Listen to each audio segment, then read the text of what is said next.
Assalomu alaykum do'stlar. Bugun sizlar bilan turk tilini o'rganishda davom etamiz va bugun darsimizni birinchi soni o'zbek tilidagi uchraydigan so'zlarni turk tilidagi tarjimasini o'rganamiz. Demak, top 5 ta so'zni bugun ko'rib chiqamiz. Birinchi so'zimiz cho'p. Cho'p bu daraxtdan olinadigan yokida daraxt parchasi bo'lgan narsaga biz cho'p deymiz. Yokida tishimizni kovlash uchun ishlatiladigan, tishimizdan, ovqat qoldiqlarini chiqarish uchun ishlatadigan vositaga cho'p deymiz.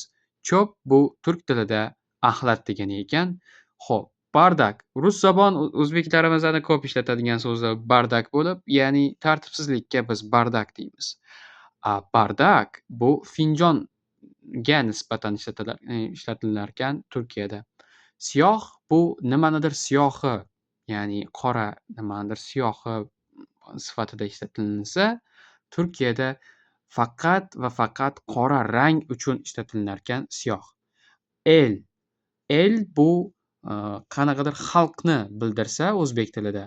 El bu turk tilida qo'l degani ekan. Tovon bu oyoq qismi bo'lib tovon deyilsa bizada, tavan bu patolog, ya'ni patologni bildirarkan do'stlar.